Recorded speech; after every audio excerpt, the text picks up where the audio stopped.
All right. Welcome back, everybody, to Field the Table. I still have to get the name right. Right. Because there's been many of them. This is, third time's a charm. Welcome back, everybody. I am Daniel Myers, and I have a new guest with me today who is a lot prettier than Ben. Meet Miss Kailee Hughes, everybody. Insert crowd goes wild clapping.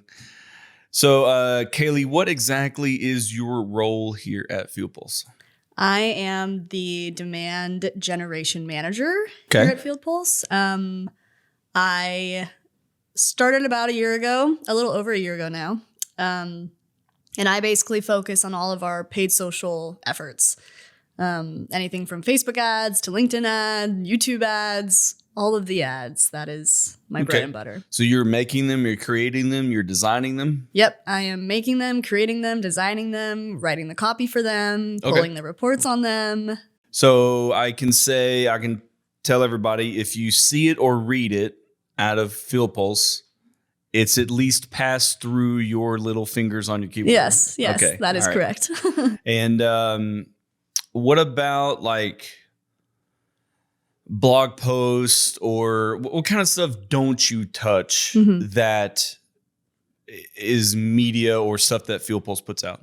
Well, blog posts, I don't do those. Okay. That's Meredith. And basically any sort of like organic stuff that anyone would see on Instagram. So this just stuff on their feed that isn't behind paid efforts is not me. I'll help in like designing graphics just because I enjoy it, but it's not my main role. Okay. And you do a lot of stuff internally too, right? Like we have a lot of documentation inside Field Pulse, and a lot of, we call them one-pagers and battle cards and some other miscellaneous little things that you help make look very professional and very nice. And you just kind of put the little finishing touch on it. Yeah. So we're fresh off a weekend.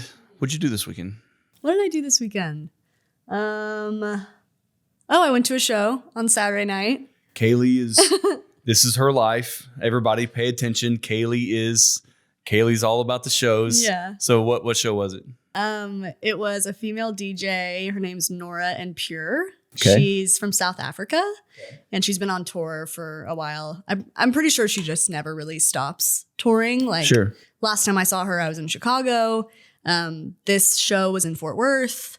It was at this venue called The Shack. I've never been there. I've never even heard of it. It was really interesting. It sounds exactly, or it's exactly as it sounds. It's literally just a shack in the middle of Fort Worth. But the set was like a 360 set. So there were times that we were like behind the DJ and to the side of her, in front of her. We just got to like bop around, which was really fun.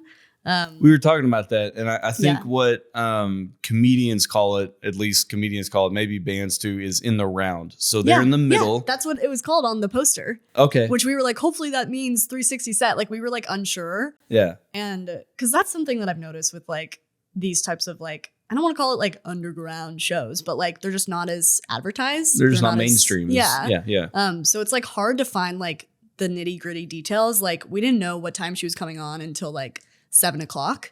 And thank God we didn't head out to Fort Worth because she didn't come on until 10:30.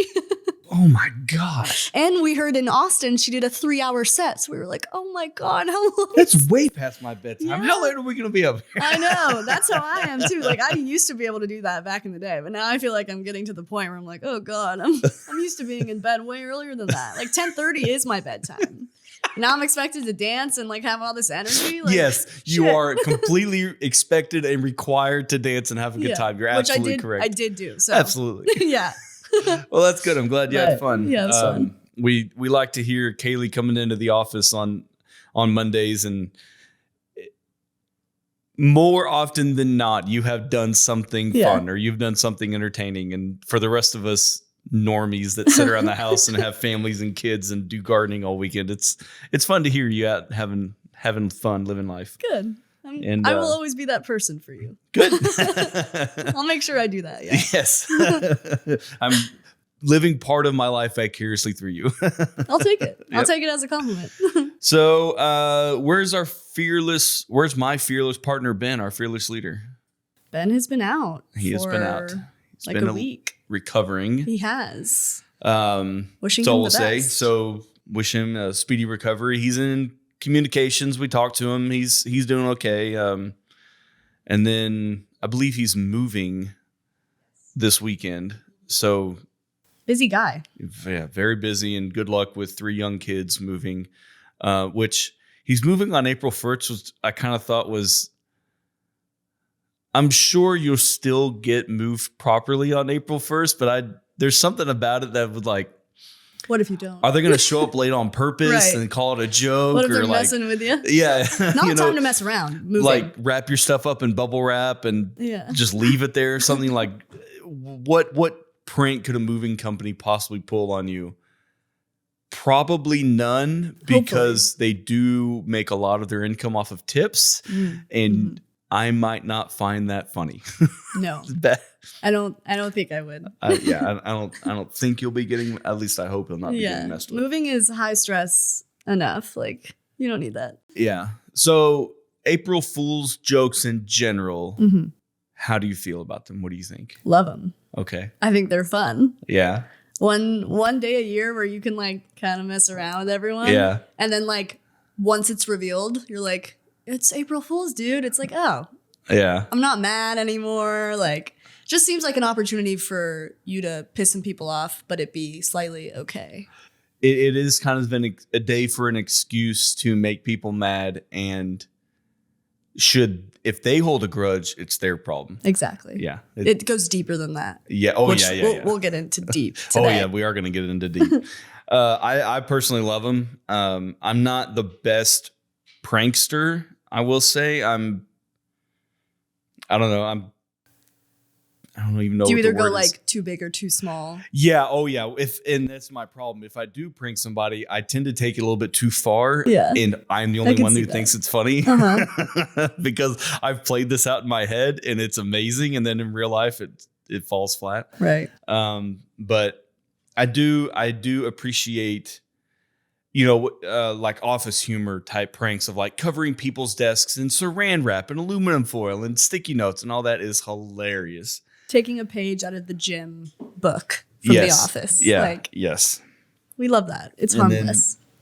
Did you ever do anything in school? April Fools? I don't think I did, actually. Okay. I don't really know. Like, I feel like I've been pranked maybe in college before, but nothing like too crazy. Okay. Maybe just the occasional like jump out and scare you sort of thing.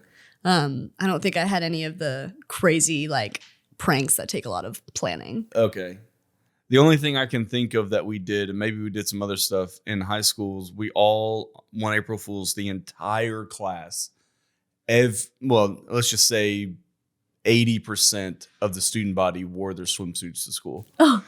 So guys we just wore our swim trunks, and we only put our shirt on when we were in the classroom, but we walked out in the hall and all the guys took their shirts off. Oh my God, how silly. And then all the girls were in their swimsuits. And if it was, like a bikini, then they had like a cover up type thing. Yeah. But it was, we pulled it off. It was pretty cool to see everyone showing, and all the teachers just looking around like. It's not a dress code. Yeah. Oh yeah. It's not a dress code, but also I like to think now that I'm older, I like to think that in the mindset of those teachers was like a little bit of, oh no, they're organized. Yeah. Oh God.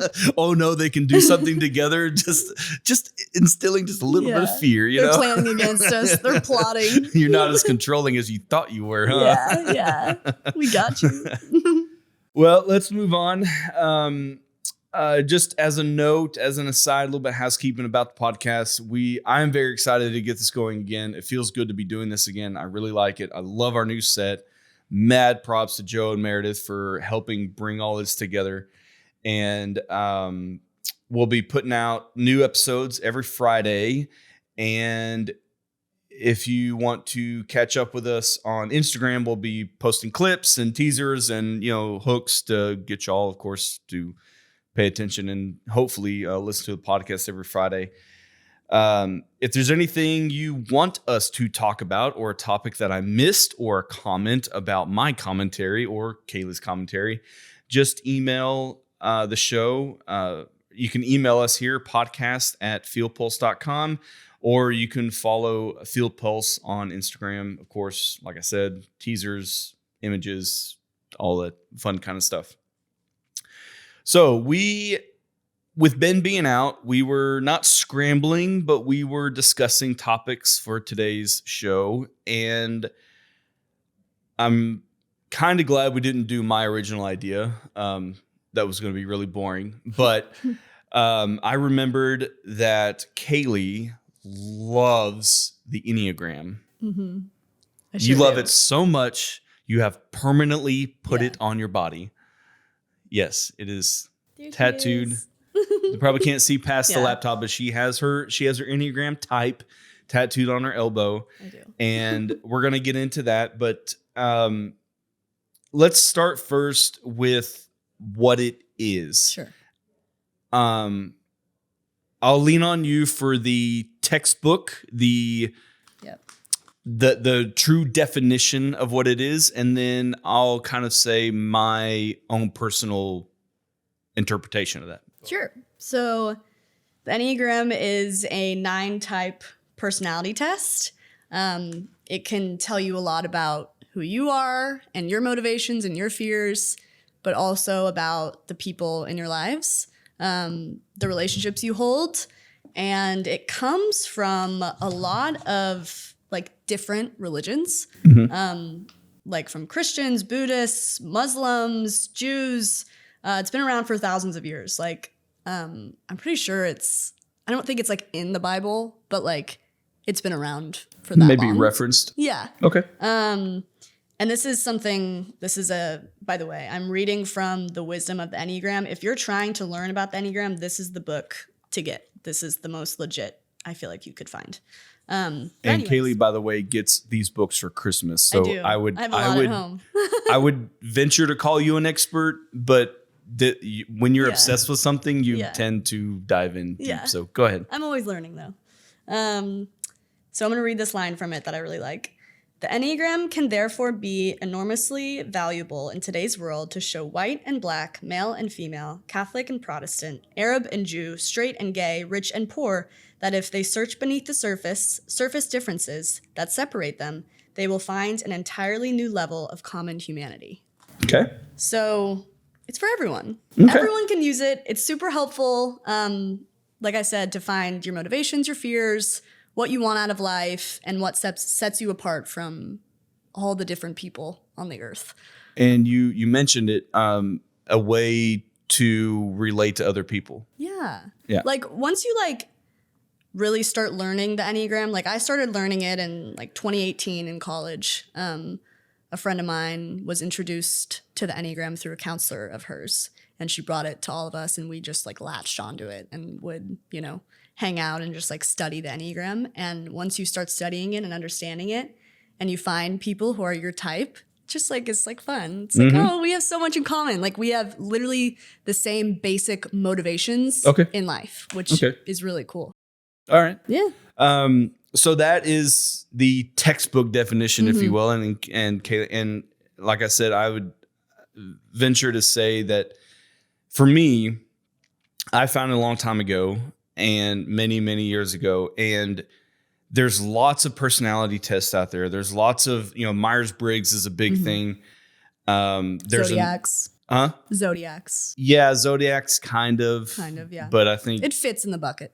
Yeah, kind of. I think it does. But there's another one. Maybe you can help me with this. There's Myers-Briggs is another one. And then there's another one I'm thinking of that is very popular in corporations when they when you're Myers-Briggs. Myers-Briggs, but there's another one. ENFJ, all of those. Okay, there's another one that I've seen that I actually did when I got a job at another big company, which I appreciated the business doing during the it can be so helpful during the interview process is a let's see.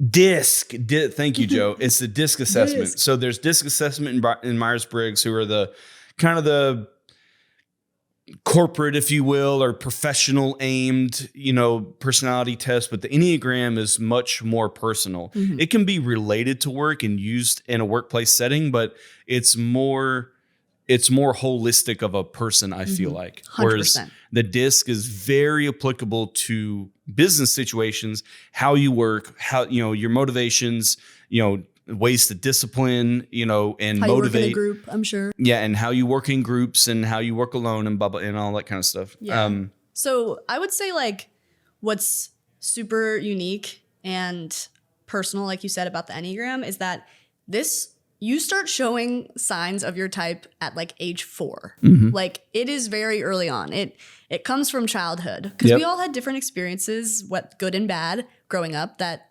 shape us into who we are. And that is the same case for the Enneagram. Yep. Mm-hmm. And to piggyback off your point about relating with people, that's why the Enneagram, I think, is one of the better personality tests to do and to take, is because there are significant writings on your type once you are typed, which, by the way, there's 7 types, right? 9 types. Mm-hmm. Excuse me. 9 types. And once you get typed, then there's also references on there on how you can relate to other types. Mm-hmm. And, if you're the super creative, type like yourself, but you're dealing with a super, rigid, structured person that maybe in your business, maybe runs your finances, like your CPA. You don't want to hire a super creative person as a CPA or a tax code. Right. It's not like those, and there's very few people that those career paths and personality types cross over, but it helps those 2 types of people relate to one another and tell each other, hey, when you're discussing issues, when you're discussing motivations or anything in the workplace with another person, this is the best way to go about it. Yep. Which is really, I would say, the Enneagram seemed like any other kind of personality test until I saw those kinds of things. And that kind of floored me. Okay, it's taking the next step, taking the extra step. Yeah. And like to that point, working with people who are different from you, and actually learning about like just something as simple as like their basic fears can help you kind of like navigate a situation that may be stressful. Like, okay, if I'm, for instance, if I'm in a situation with a type 1 and I know deep down that like type 1s love like order and tradition and keeping everything like neat and tidy, I'm going to try to go about the situation in that way to hopefully like alleviate some of the stress that's kind of, floating around in said situation. One thing to keep in mind when you're doing the personality test is, I believe everyone has a little part of themselves in every single type. Yep. That's one of the things that I was saying. Yeah. But the purpose of this is to find the majority. Yeah. So to find where 70 or so-ish% of yourself lives all the time. Yep. And so if you would, Kailee, just go through the different types, maybe 1 through 9, and let's just list them out and we can carry on from there. Yeah. Before I do that, I want to get one thing across. I know I went over like kind of the why is like to better understand ourselves and the people in our lives, but I kind of have another way of looking at it. And that's like the more that you learn about yourself, literally the more power you will have. Like the more knowledge you have on yourself, the better you can take care of yourself and love yourself. And the thing about like self-love is like that will always be a lifelong journey, or no one's just going to wake up and like, oh my God, I love myself fully today. Like that's never going to happen. But like the better you know yourself, the better you become at loving yourself, and the better you can take care of the people in your life. Which is just like super valuable because we want our people to feel loved and cared for in the right way. But anyways, so again, sorry, I'm doing a lot of like housekeeping, but before we get into the types, I want to go over some quick clarifications. You kind of started. So the whole like, you basically do have a piece of you in every type, but when it comes down to it, everyone has one basic type. So I'm the type 4. I will never change from a type 4. That will always be my basic type. But we'll go into this, like each type kind of shifts when talking about like stress levels and health levels. And you'll see like... And I would expand on that and just say also phases of life. Oh yeah, 100%. Where I have had times in my life where I have to be a staunch, strict type 1 because I'm running a business and every penny matters and needs to be accounted for when you're paying for taxes and you're paying bills and you're running a business and you're doing those things. But then also I have also had to swing a complete opposite end of the spectrum and try as much as it goes against my nature of being super creative. And I'm just not a very creative person creating something out of nothing, but my daughter is. Yeah. She is so creative. And so the better you understand her, but also to do things with her, to bond with her, I have to like kind of step out of my comfort zone a little bit and try to do those things. And she might get started doing something and I was like, oh, let's do this and let's do that. And, I can make anything. So whatever she wants to make, I can find a way to make it. So there's a spectrum and getting back to what you're saying though, is you have a little bit of everything inside of you given different, and stress levels is another really important point of how you respond to stress. And so the way that kind of works within the Enneagram, Joe, I hope you can put this image on the screen. This is the Enneagram. This circumference with all the points. Every single type has a point and every single type is like connected. And that flows into your stress and your health and what types you go to when you're stressed out and when you're really healthy. So that's an important thing to know. But some other quick clarifications, then we'll get into the types. They equally apply to male and female, everyone is the same pretty much in each type. And then like we were discussing, not everything in the description of your basic type will apply to you all the time because you fluctuate constantly and change. The Enneagram uses numbers to designate each of the types because numbers are value neutral. And then the numerical ranking of the types is not significant. And then, it's lots of people love to say that. Like whenever I'm typing people and I tell them like, oh, you're a type 1. And then, I'm typing a friend of theirs and I'm like, oh, you're a type 9. The type 9's like, I'm better than you. Yeah, it's not a ranking system. Yeah, like it's just numbers because you are number 1 and you are number 4. Yeah. Does not mean you're first or last. Yeah. That doesn't matter whatsoever. Nope. And then lastly, no type is better or worse than the other. As you learn more about each type, you'll discover its unique assets and liabilities. And at the end of the day, we're all just trying to be our best selves and not imitate other types that you think are like better or worse. Yeah. So, yeah. Okay, last piece of housekeeping.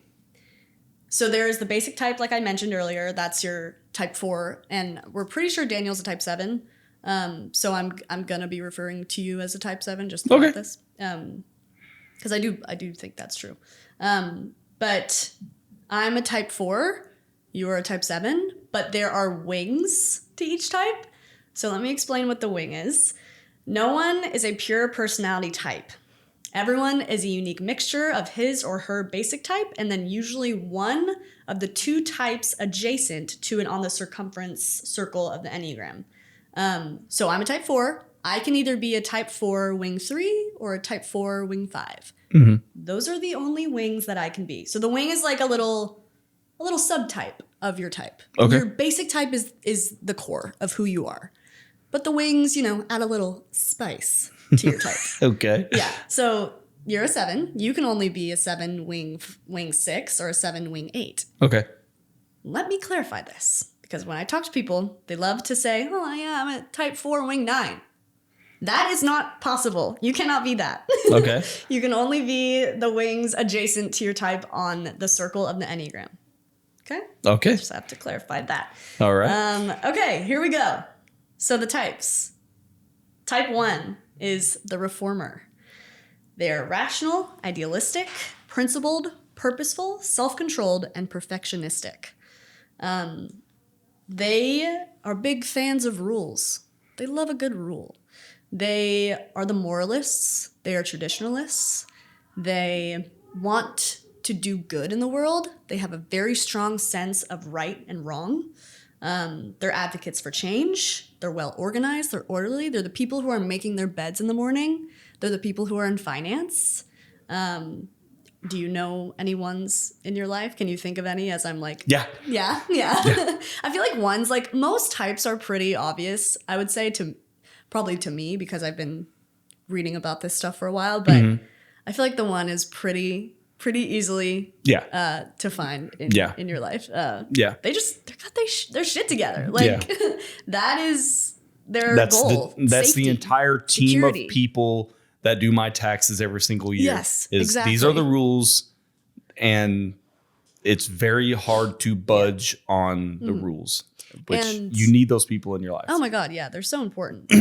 But something that they struggle with, since they are so perfectionistic, they can be very critical of themselves, and possibly critical of like situations and thinking, I think I could do this better. If I, really put my head to it, like, I think I could do this better. Okay. And they can be also morally heroic. So they're great people, great, strong individuals. Okay. So basic fears of being corrupt, evil, or defective. Their basic desire is to be good, have integrity, and to be balanced. And then the 2 wings that you can be if you're an Enneagram type 1, you can be a 1 with a 9 wing, the idealist, and the 1 with the 2 wing, the advocate. And as I like get into each type, I feel like hopefully the wing names will kind of make sense. But we'll move on. So key motivations, they want to be right, strive higher, improve everything. I love that line. They just want to improve everything. Okay. They want to be consistent with their ideals. And so some famous type 1s, Gandhi, Pope John Paul II, Nelson Mandela, Margaret Thatcher, Prince Charles, Kate Middleton, Harrison Ford, Helen Hunt, and Captain Sully Sullenberger. All right. Okay. So that is the type 1, the reformer. They also have a lot of names. And in the book here, let me just real quick, I'll go over the quick names of the type 1.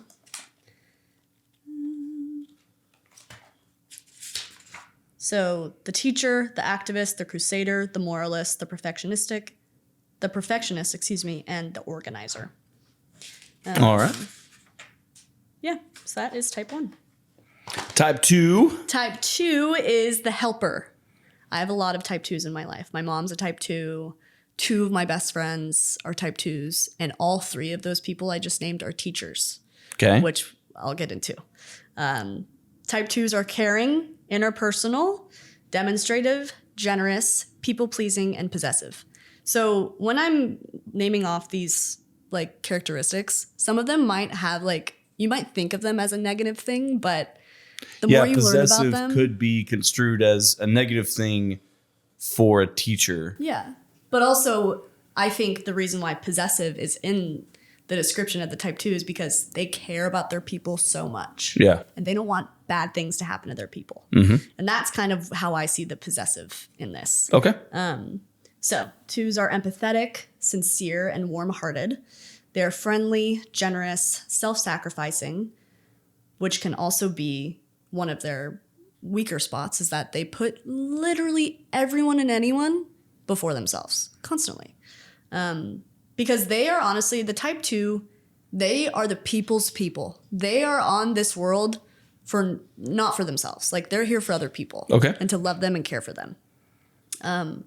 At their best, they're unselfish and altruistic, and they have unconditional love for others.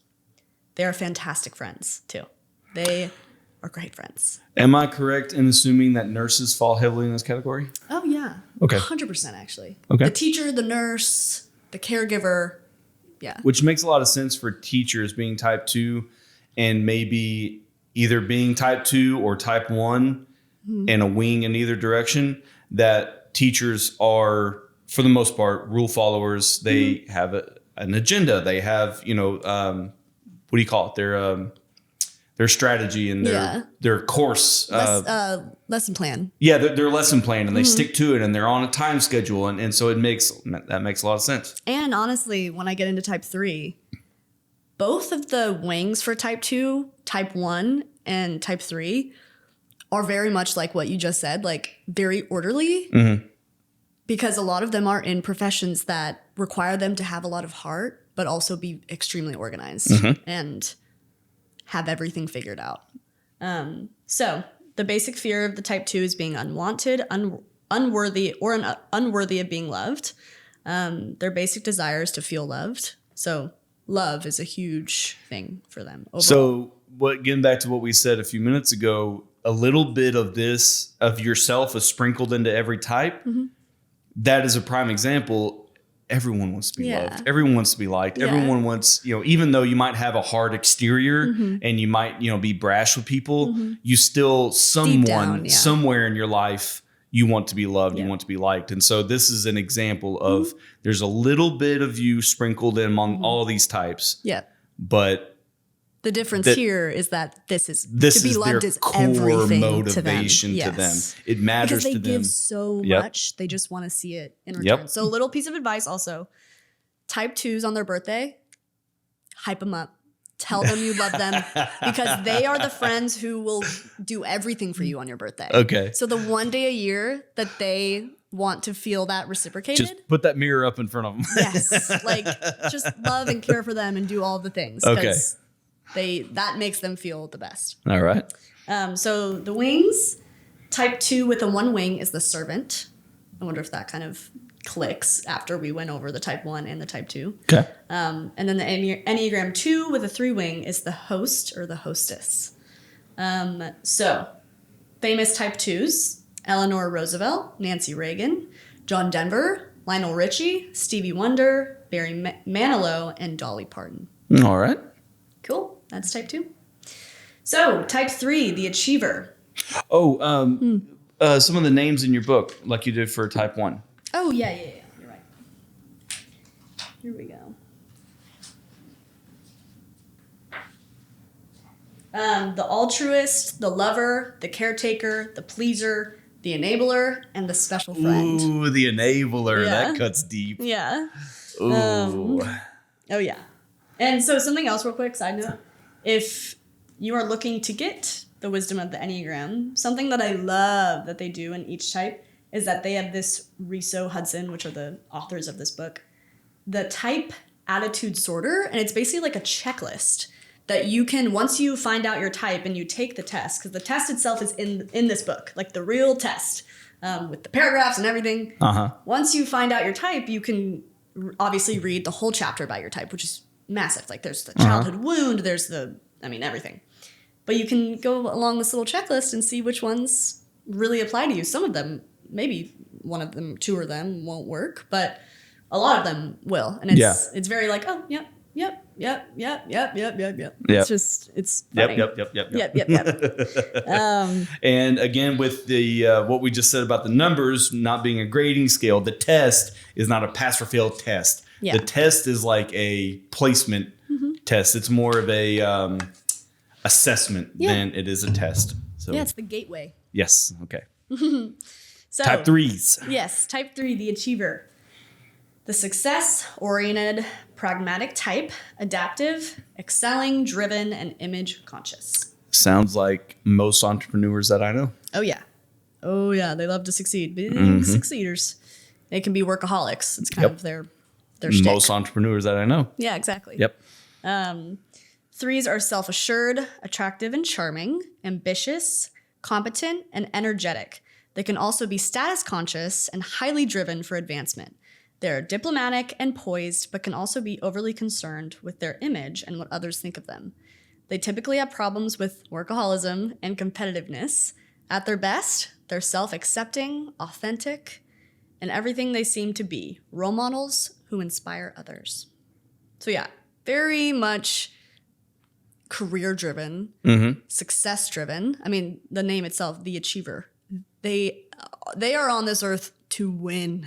Like, they are like the people in the Olympics. Like that describes an entire group of people that I know and personally that are all very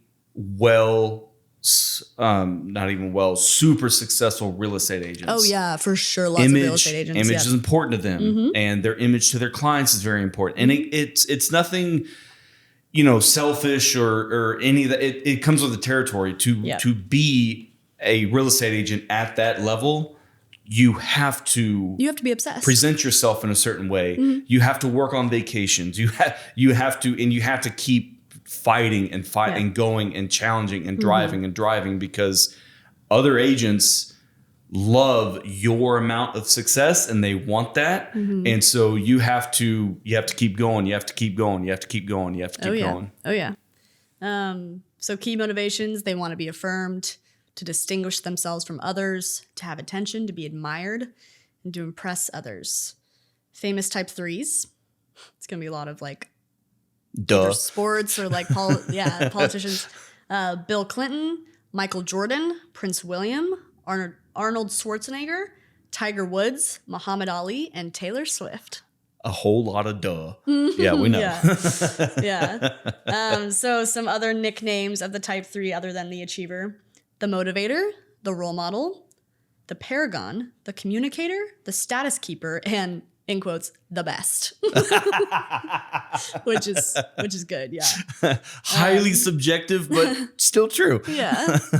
And that's like the best thing you can tell a type 3. Yep. Like, oh, you're the best. Like, you're so good at this.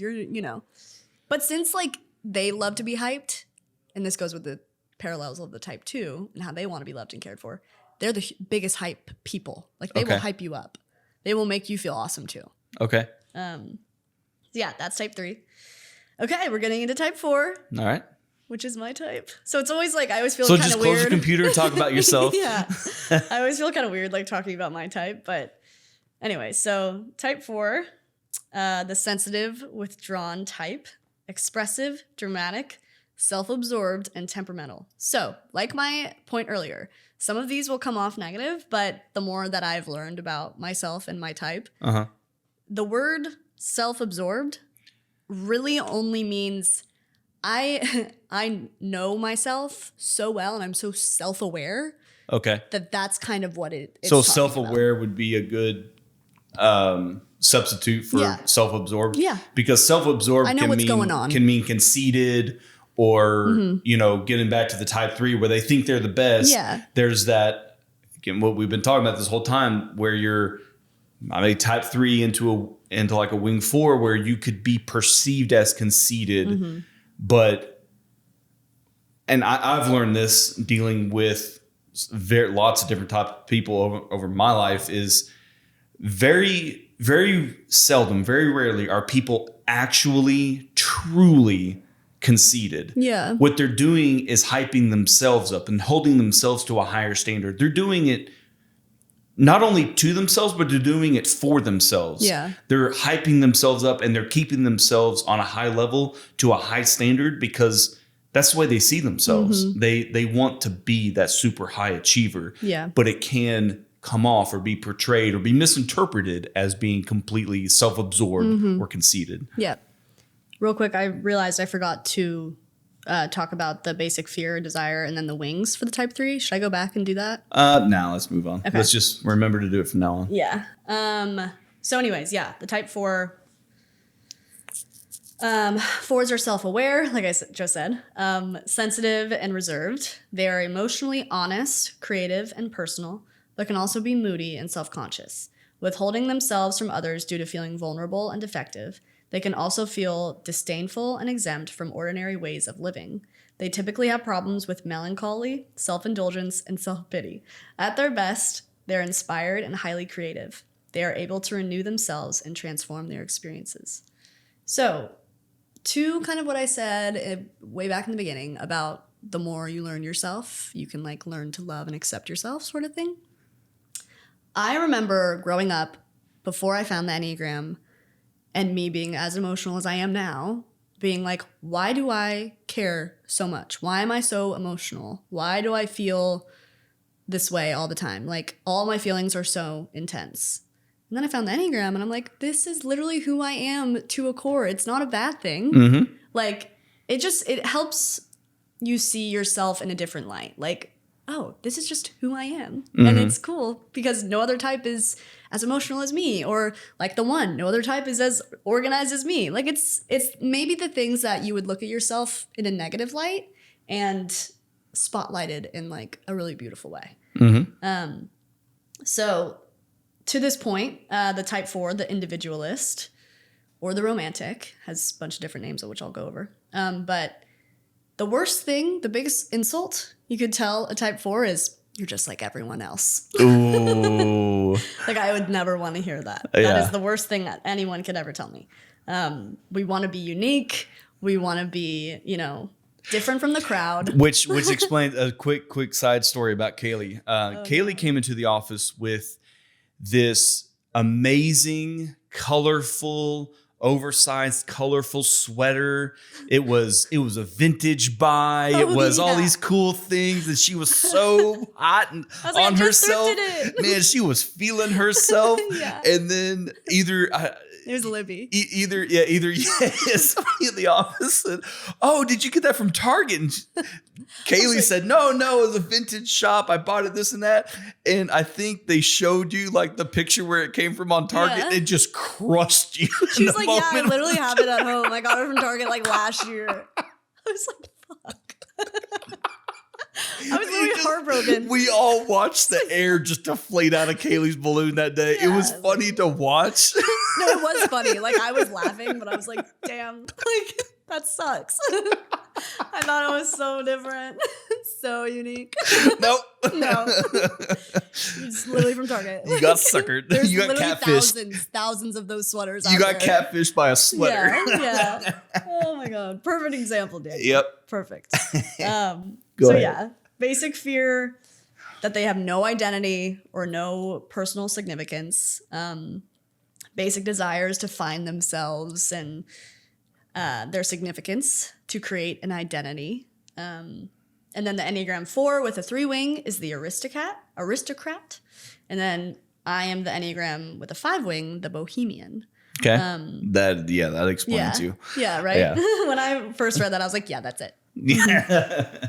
And I know I'm belaboring the point. I know I keep saying this over and over again, but a little bit of you is sprinkled among all of these. I am very individualist. I am very independent. And I've said this before. I don't buy clothes or I don't wear things that have like lots of logos on them. I don't want to look like other people dress. And I have my own ways of doing that. And that I also, in my everyday life, and around our house, and I'm constantly repairing and improving. I don't want, my wife shows me things of ways that she wants things done, and I use it, and I tell her this, I'll use it as inspiration, but I'm not going to make it look like it looks in the picture. Yeah. I'm going to put my own touch on it, my own flavor on it. But I've always done that. I've always done things. I've always even bought things and then changed them. Yeah. And made them just a little bit different. Yeah. Just so it's mine. Yep. Yeah. So the 4, they're emotional and they just love to be unique and different. Okay. So some other little nicknames for the type 4. The artist, the romantic, the melancholic, the tragic victim. God, like some of these are so bad. Like not bad, but I feel like type 4s get a lot of like bad rep because they're just like, ugh. Well, because it's you, and of course you think you get a lot of bad rep. Oh, woe is me. Yeah, woe is me. Yeah, very much like that. Like that's like a great example of the type 4 is if I'm in a mood, don't try to get me out of it. Like I want to stay in it. Like when I'm sad, I'm gonna put on sad music so I can really dive deep into it, you know? Yeah. Like if I'm gonna be sad, I'm gonna be distraught. Okay. And then the special one is the last little nickname. Okay. So that is the type 4. Famous type 4s. Jackie Kennedy Onassis, Edgar Allan Poe, which is classic. That makes a lot of sense. Anne Frank, Judy Garland, Bob Dylan, Cher, Miles Davis, Stevie Nicks, and Paul Simon. A whole lot of musicians, artists. Oh, yeah. Very, very, very interesting people. I would say especially Cher. Oh, yeah. She's a very interesting human being. Lots of interesting people. Yep. They're and different. Bob Dylan, they're too. interesting and they're different. That is literally all they want to be. So. Yep. Okay, moving on to the type 5, the investigator. The intense cerebral type, perceptive, innovative, secretive, and isolated. 5s, I like to say, and this is not an insult, 5s are the nerds of the Enneagram. Okay. 5s are alert, insightful, and curious. They are able to concentrate and focus on developing complex ideas and skills. Let me ask you a question. Sorry to cut you off. You're fine. How do you think the introvert-extrovert conversation fits in? Because I think we've talked about a lot of introverted people that maybe do extroverted things like musicians and entertainers and public speakers and presidents. How if it's a short conversation or a short commentary that you have, how do you think the introvert extrovert fits in? Can a type be an introverted version of this or an extroverted version of this? How do you see it? I don't think they go together whatsoever. Okay, just completely unrelated. Yeah. Okay. Like maybe certain types, like a type 5 is 9 times out of 10 they will probably Let's be just say pretty majorly introverted. Yeah. Okay. But then I feel like I know, like I said earlier about the type 2, I know a lot of type 2s. Some of them are extremely extroverted and some of them are just as sweet and caring and giving while being extremely introverted. Okay. So yeah, I don't think they really go together. Okay. But anyways, so 5s can also be preoccupied with thoughts and imaginary constructs since they're like constantly thinking and learning and like diving into knowledge. They can tend to be in their head a lot. They typically have problems with isolation, but at their best, they're visionary pioneers, often ahead of their time, and am able to see the world in an entirely new way. So they're huge thinkers and problem solvers. To this point of, since I have that 5 wing, this is, I feel like, a good example of the 5. And I feel like my 5 wing is strong in the sense that, like, when I'm watching a movie, if I'm watching a movie, I am on my phone and I'm figuring out every last detail that went into creating said movie. Okay. Like, I am learning, like, I'm just curious. When was it shot? Where was it shot?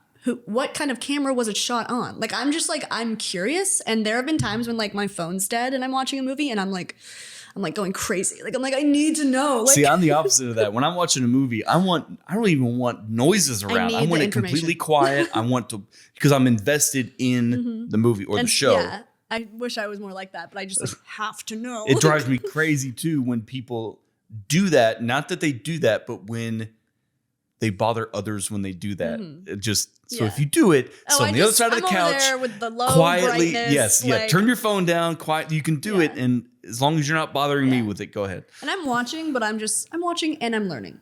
And I'm observing. That's another word that they also call the 5 is the observer. Okay. They're always, they're aware. They're watching. But anyways, so their basic fear is being useless, helpless, or incapable. Basic desires to be capable and competent.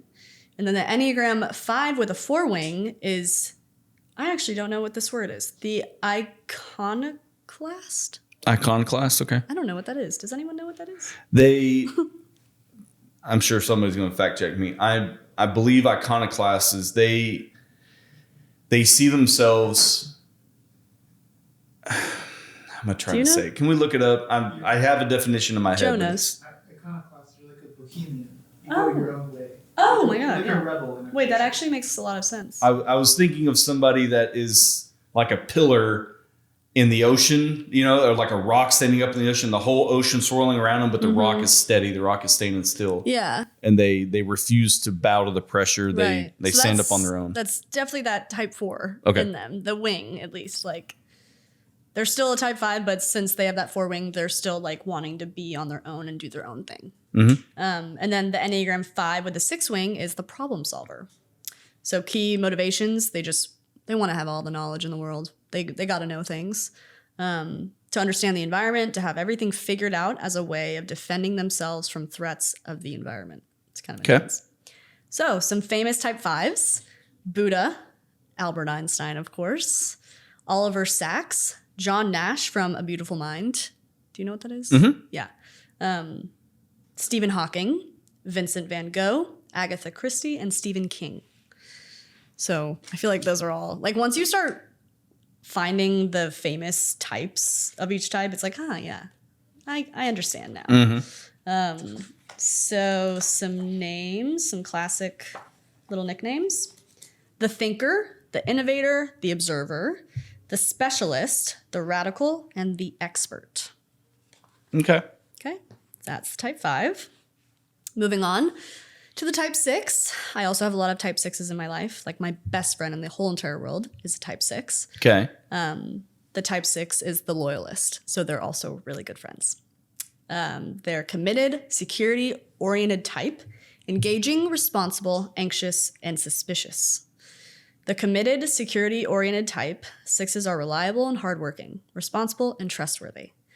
Excellent troubleshooters. They foresee problems and foster cooperation, but can also become defensive, evasive, and anxious, running on stress while complaining about it.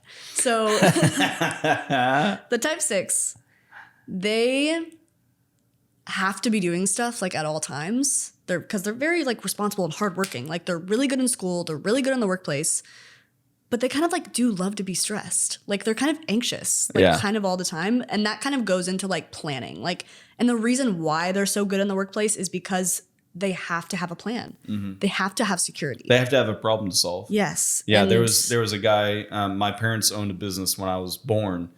And through most of my childhood, well, all of my childhood, parents owned the business, and their financial controller was that way. Mm-hmm. If business was good and bills were everybody else paid their bills, and so they had money in the bank and everything's going fine, their controller was like, he was looking for something to stir up, and he was just looking for something to do. But when people owed him money, or tax time, or inventory time, or some other stress, he was in his zone, man. Mm-hmm. He was actually happy.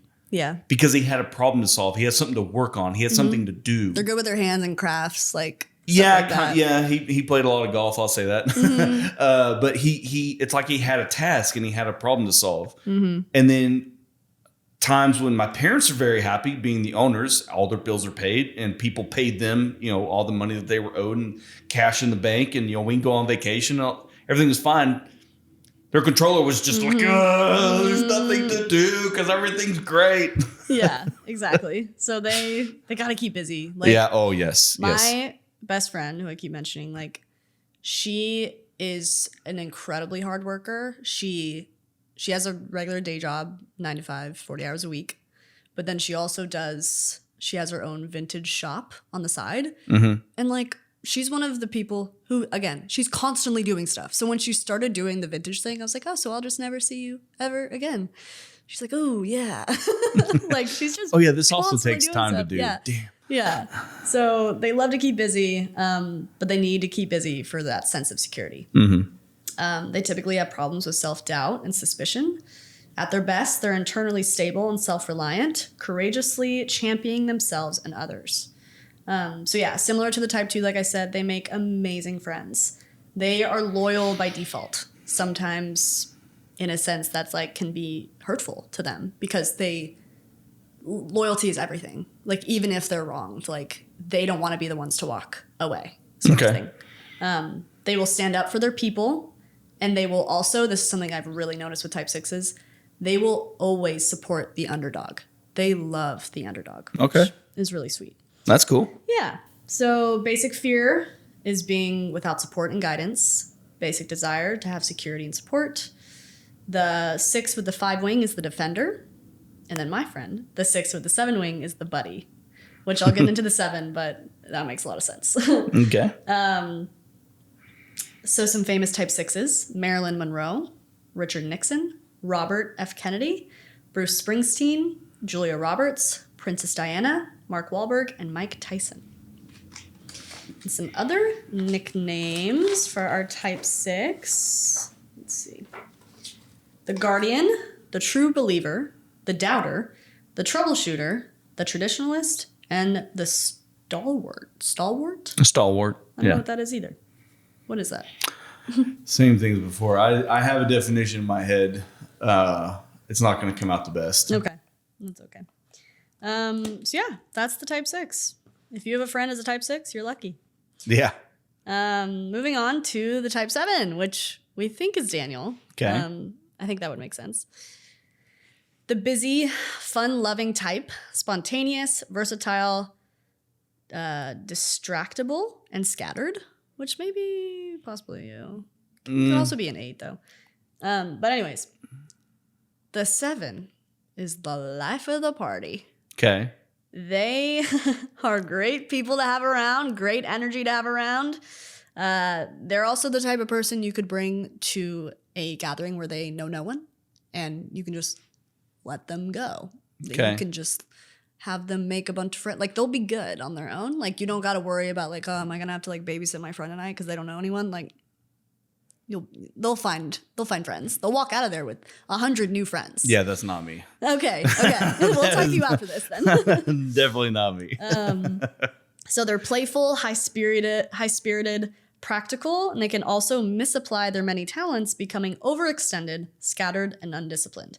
They constantly seek new and exciting experiences, but can become distracted and exhausted by staying on the go. So they love to experience things. Like, they are the adventurer. Like, they love a spontaneous trip. They're constantly traveling.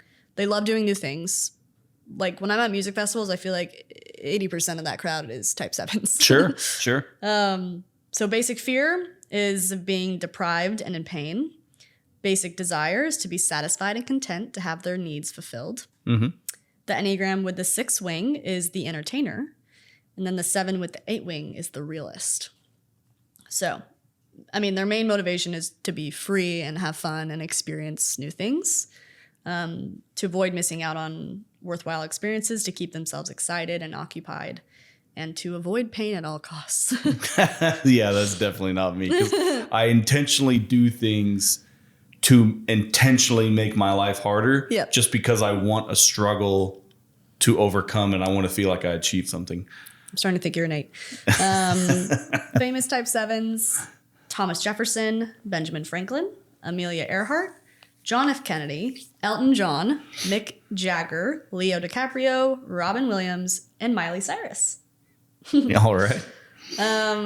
So some little nicknames for the type 7. Let's see here. The generalist, the multitasker, the wonderkind, the dilettante. Another word I don't know. The connoisseur, and the energizer. So one of my old friends, she's very much type 7. She's a type 7 wing 6. She's like really small. And we literally used to call her the Energizer Bunny because she has enough energy for everyone. Okay. Like, if I'm at like a 40, she's at a 110. Like, okay. She's got the energy. So yeah, that is the type 7. All right. Life of the party. We love. Moving on to the type 8, the challenger. I also have a lot of 8s in my life. The powerful, dominating type, self-confident, decisive, willful, and confrontational sometimes. 8s are self-confident, strong, and assertive, protective, resourceful, straight-talking, and decisive, but can also be egocentric and domineering. 8s feel like they must control their environment, especially people, sometimes becoming confrontational and intimidating.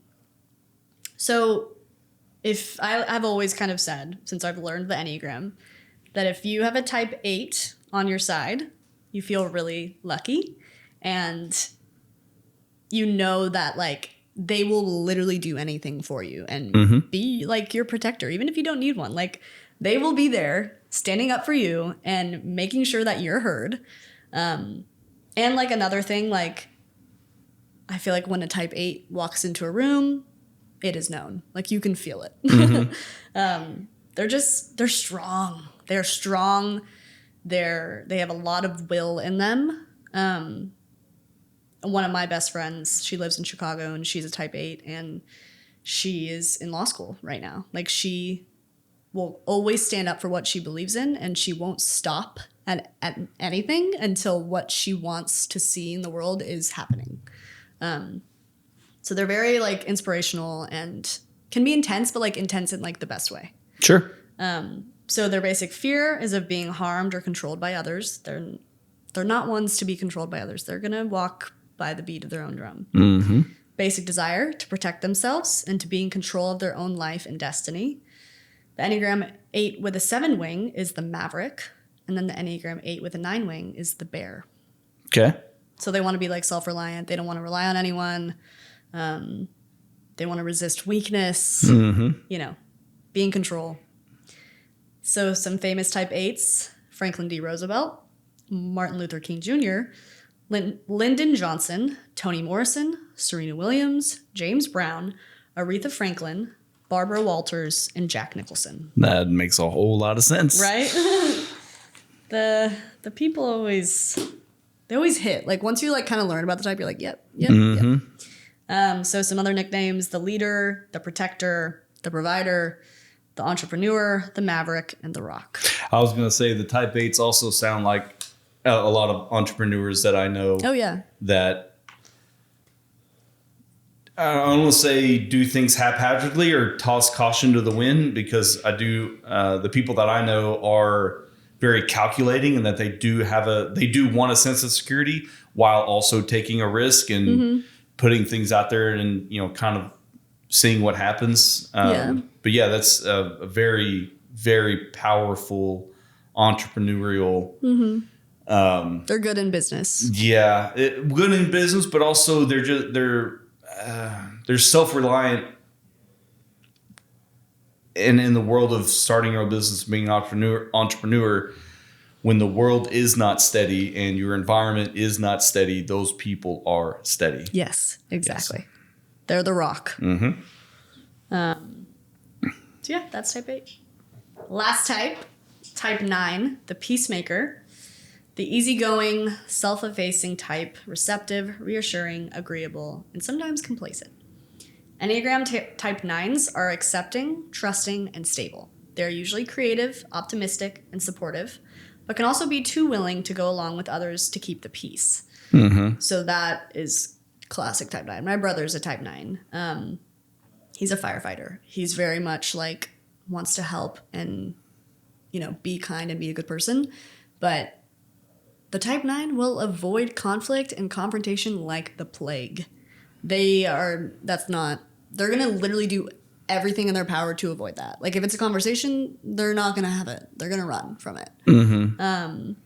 But to the same, you know, kind of like fits into that. Like they are the chillers of the Enneagram. Okay. Like they're just like so chill and like great to have around. Like just easygoing. Like, oh yeah. Like that's honestly another person you could bring to a gathering and like not really work. Like they're doing them. They may not be talking to as many people as the 7 is. That's me. But they're chilling, you know. They're steady. And my wife is very social and has a, you know, large friend group and does a lot of social things, and I try and get out of as much of it as possible. But being married, I can't get out of everything. And so she knows that she can bring me along and I will do my own thing, and I will talk to the people that I know, and that You'll be nice. You I'm won't friendly bother with. anyone. Nope, I'm not going to bother anyone, but I'm also not going to go out of my way to make friends and walk out of there with 100 people knowing my name.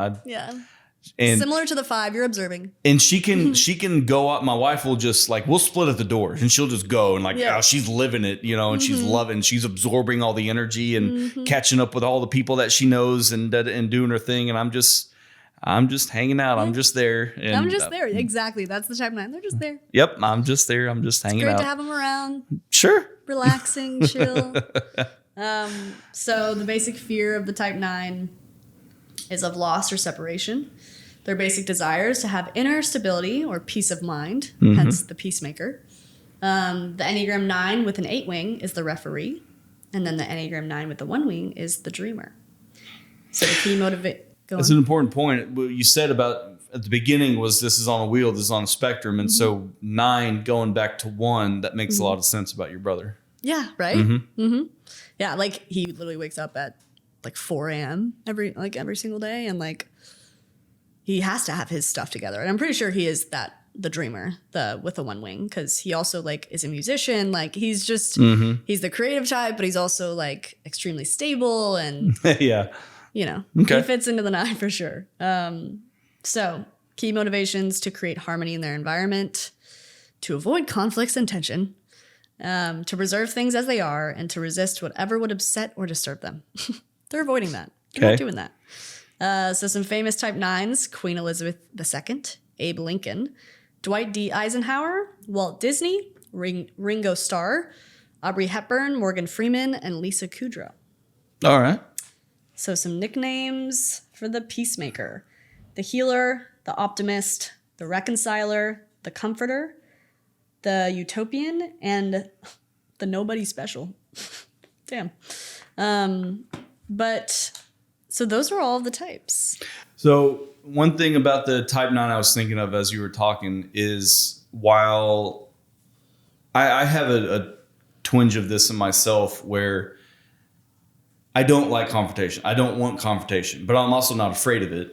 But, while I do want a peaceful existence, and, my wife and I, we do not argue. We discuss things. We don't argue about them. But every once in a while, of course, life happens and things come up.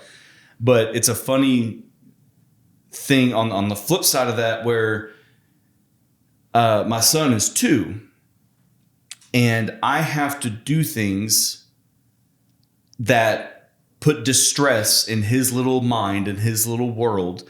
And I know as a parent that I have to do those things. And it's funny you mentioned Abraham Lincoln.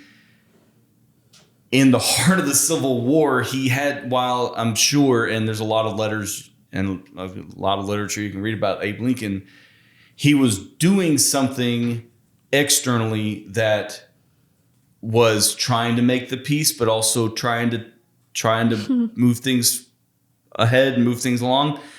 And think of that or interpret that how you will. But I was thinking about myself and my son, how I don't like confrontation.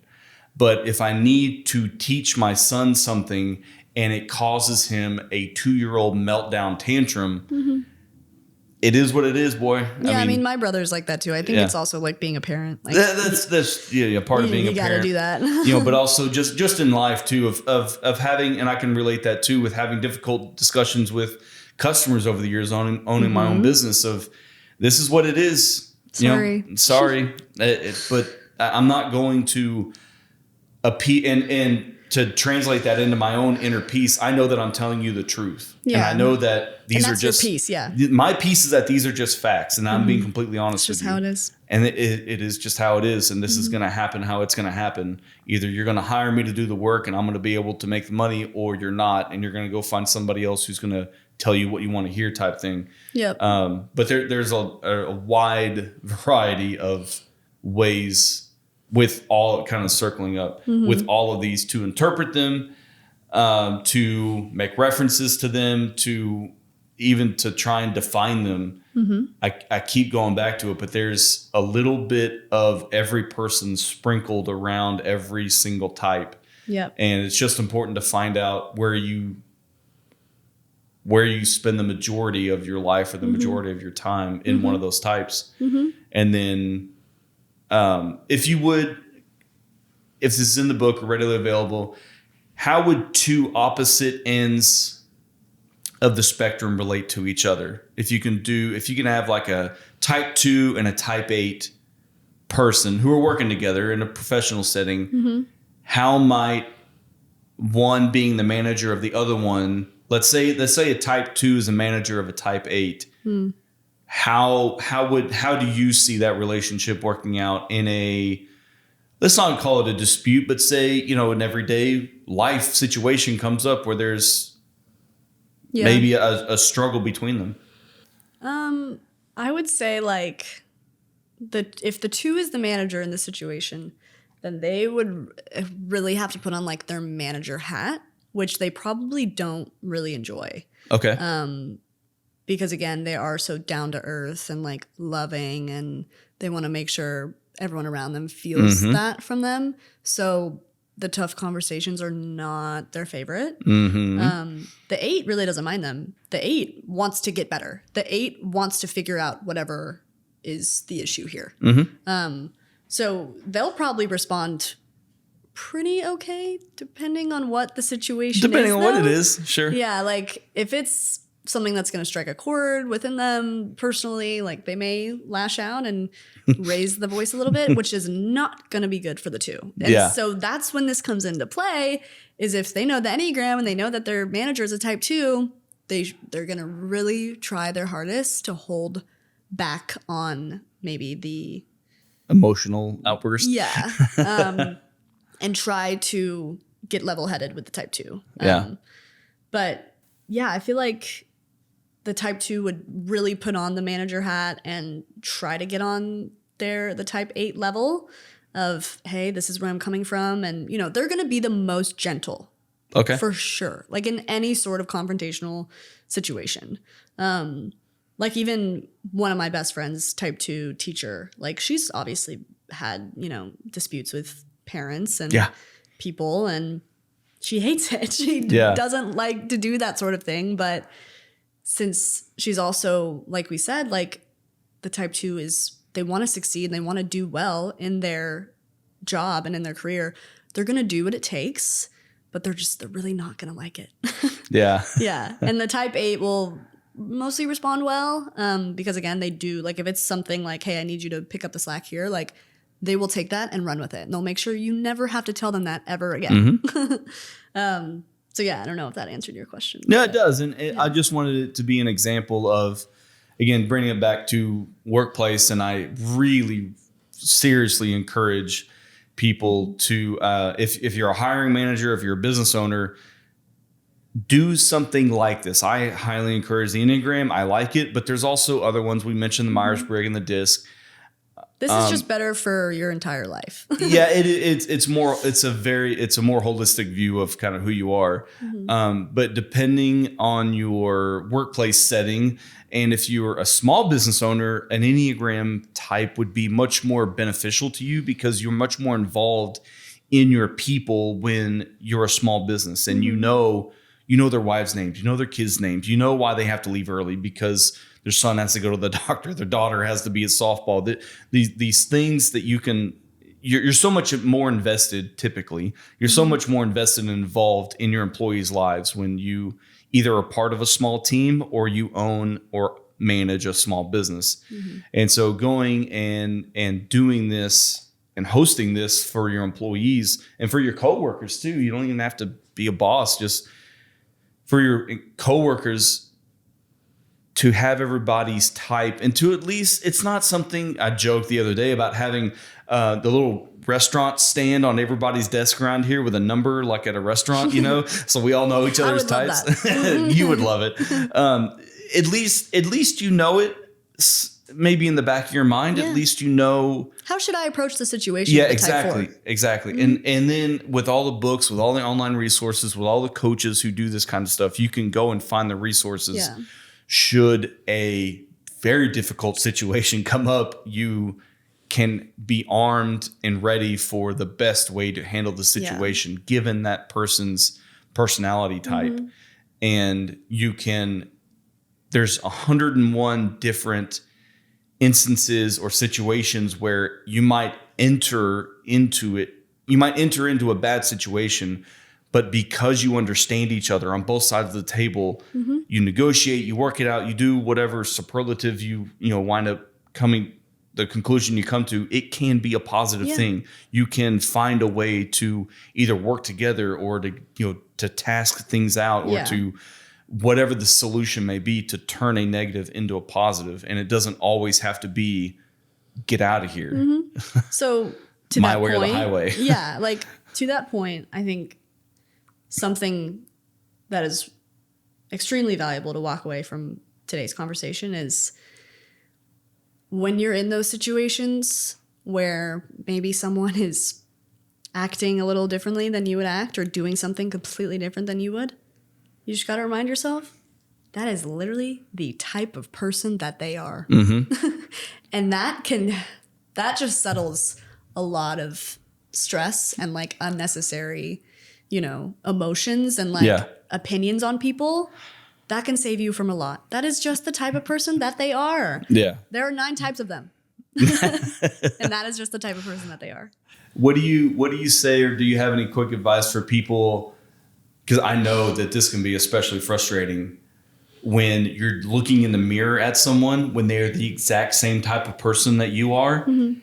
That can lead to some very frustrating moments where, say the situation, say you know that you two are the same because you work together, you live together, you're friends together, you do certain things together, you know that you're the same person, but there might be situations that come up where, say, I need somebody who's exactly like me to do something different because, and I'm just creating a hypothetical here where, we've been working on a problem or we've been trying to complete a job or something and it's not getting done or things are not getting better. Mm-hmm. Is there any advice in the book or maybe from things that you've studied where you're dealing with the exact same personality type and you're at a deadlock or something's not getting done? Yeah. Do you lean on your wings? I know it depends on the personality type, but have you read anything about that when dealing with a mirror image of yourself? Yeah. So I feel like when you first started asking the question, my mind first went to health levels and stress levels. Okay. Because, I could be working with a type 4 just like me, but there's a disconnect. Like there's something really different. He or she is doing something completely different as to what I would do to get whatever we need to get done. And I think I think it would be the levels of stress and health that either of each person are in that exact moment. Okay. Because I know a lot of type 4s and yes, we're similar, but there's some that I'm like, are we the same? Like you seem so different from me in like a lot of different ways. And I think that relates back to maybe they're just in a section in their life that maybe they're not feeling the healthiest. Okay. And they are struggling to make sense of what to do in a certain situation because they're not thinking straight or they're, because like I said earlier, when you are stressed and when you are in a struggling time in your life, you do shift to a completely different type. So for the type 4 in health, I'll become a type 1, which is like so different from the type 4, which is crazy to me. But hopefully one day I'll start shifting into that. But when I'm in stress, I shift to a type 2. Okay. Which, like we said earlier, the type 2, they want to be loved and accepted. The type 4 kind of love being the outcast. Okay. So completely different parallels. So yeah, all that to say, like, I think if you find yourself in that situation, you just got to give them grace and think like, okay, we're just in different levels of health and stress. And I'm going to maybe look in the book because there's levels there. Every single type has, it's like 5 levels or maybe even more, maybe 9, like levels of health to like medium to stress and the characteristics of those. So that's something else. Like if you do get this book, which I highly recommend, you can literally like, if you start maybe acting a certain way and you're like, what's going on? I've been like doing things maybe a different way than I feel like I typically would. You can find those characteristics in the book and be like, oh, okay, I'm struggling a little bit. Like maybe I should do some self-work. Maybe I should do some self-love and, do some work on myself because I'm showing signs of things that aren't my normal. So, yeah. Right. Well, thanks for joining me. Thank you for having me. This was so fun. I'll come back and yap about the Enneagram at any chance I get. Once we type the whole office, we'll come back and spill the beans. Yeah. Who's who and who's who, yeah. And I want to get that number system. Just types at every single person's desk. Yeah, just put it on the back of their chair. Yeah, So perfect. you just look at the back of someone's and then you know I know how to go about the situation now. Yep. Yeah. All right. Well, that's it for today. And everybody, thanks for joining us. I really appreciate your time. And I hope you found this interesting. I find it interesting. Kailee is obsessed with this stuff, if you can't tell. And these are the kinds of things that I want to bring to the podcast, different types of subjects, topics. Let's just talk about all kinds of different stuff. Let's do it. If you have any suggestions, any comments, any questions, any of that kind of thing, you can find us on Instagram, comment in the posts about the podcast, or you can email us at podcast@fieldpulse.com. All right, Kailee. Thanks Let's get to work, me. I guess. I guess. All right. I'm just going to be thinking about Enneagram all day. Yep. All right. Thanks, y'all. Bye.